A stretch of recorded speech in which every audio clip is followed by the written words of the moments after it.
Berlin patient just yesterday. And to think that this one person has been cured of HIV, stunning. How is he? Well, he's doing very well. I mean, he's obviously, as you might imagine, the focus of a lot of attention in the scientific and medical community.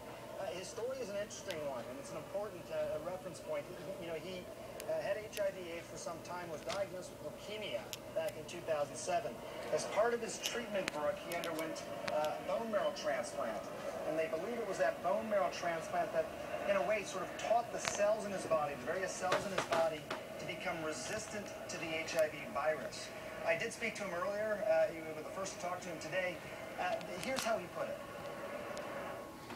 Does that mean that you had no symptoms, you have no virus? How do you describe it? I quit taking my HIV medication on the day I got my first transplant.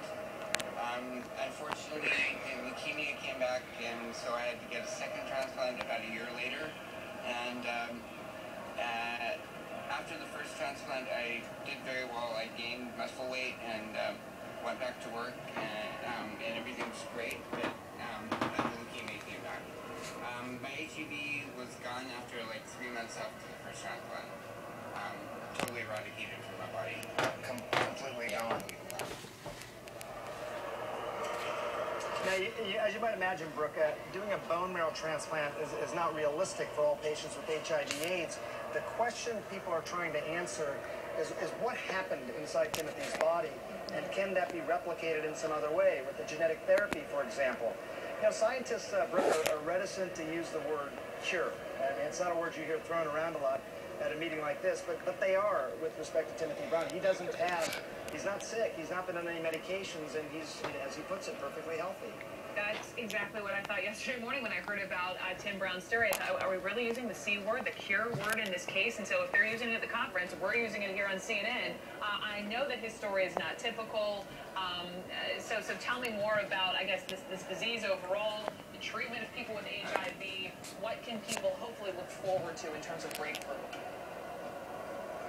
Well, that's an important point with regard to Timothy Brown. You're right, it's not typical, but scientists are trying to learn. A couple of months ago, he's been poked and prodded and investigated, and they did find evidence of old virus in his system a few months ago, but as he put it to me, that virus, it wasn't viable, it wasn't able to replicate, so it was essentially dead virus. So that's what scientists are really focusing in on. There's other things that are happening here as well. This is a medication which you may have heard of, Brooke. It's called Truvada. This is a milestone medication. The last 30 years, there hasn't been a medication to prevent HIV infection. They're all focused on treatment. So the idea of using a medication to prevent, this is just FDA approved. So that's a pretty big deal. And they say it reduces the likelihood of infection by up to 46%. Also, one of the big things, and I think this is really important because there's so much stigma still surrounding this. People have been talking about the idea of doing testing at home. Not having to go into the doctor's office. There's so many people who never get tested. This is an at-home test. It's not come out yet. This is one of the only ones right now here in the United States. It comes out in October. But essentially, all you do is you take this little swab and you swab the top of your mouth and the bottom of your mouth. Put this in this little reagent here. It takes about 20 minutes.